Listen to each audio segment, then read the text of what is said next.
नमस्कार प्रणाम भोजपुरिया भैया लोग और सब बताएं कैसे बानी रुआ सब है। उम्मीद करता नहीं रुआ सब ठीक ठाक होखा भैया और मैं ठीक बानी। सुबह के टाइम बा बहुत अच्छा वीडियो लेकर रुआ सबके बीच में उपस्थित बानी।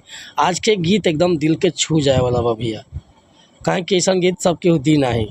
एक नया म्यूजिक बनवा के बढ़िया तरीका से रुआ गायकी कर देता नहीं तो गाना कहीं भी सुनब ना तो एकदम दिल के चुभी भैया। तो चलिए देर ना करते हुए मैटर के शुरुआत कल जा कि कैसे गीत के गावे के बा, का धुन बा, का लय बा। लेकिन वीडियो स्टार्ट कर से पहले भैया एगो बात बतावल चाहब।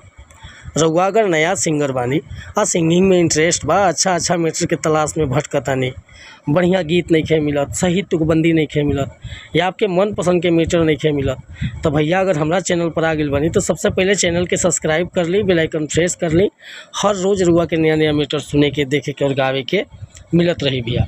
काहे कि हम हर तरह के सॉन्ग राइट करीला, sad song, love song, romantic song, orchestra song, धोबी गीत, पूर्वी गीत, निर्गुण गीत, भक्ति भजन। रुआ जैसन भी गाना लिखवावे के बाद बेहिचक कॉल कर सकिले या व्हाट्सअप कर सकिले। नंबर हम अपन डिस्क्रिप्शन में दे दिले बानी। और काफ़ी दिन से राइटिंग करला भैया, सबके गाना दिला, हर जिला खतरा काम करीला। तो रुआ कोनो प्रकार के मैटर चाहिए बेहिचक रुआ कॉल कर सकिले।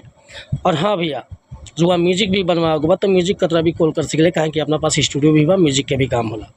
आज के मीटर देखिए कैसे गाँव बटे।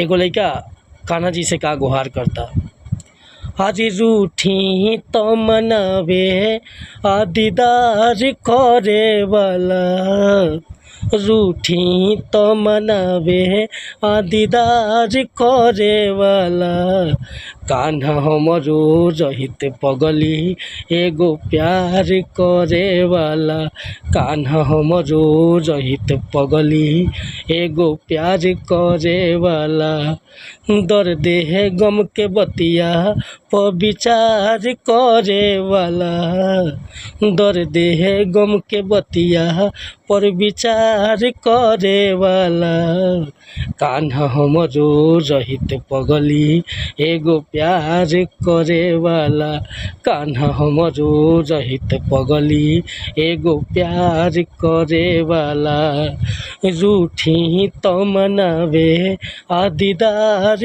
करे वाला, कान्हा हमरो रहित पगली एगो प्यार करे वाला, कान्हा हमरो रहित पगली एगो प्यार करे वाला।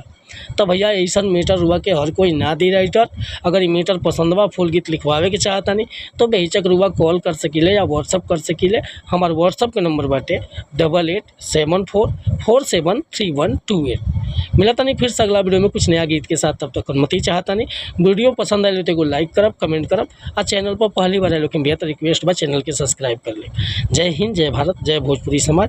और कहल चाहब लास्ट में कि हमसे कोनो गलती भइल गाँव में तो क्षमा करम भैया, काहे कि हम राइटर हैं, सिंगर ना। रउआ सब के सुर में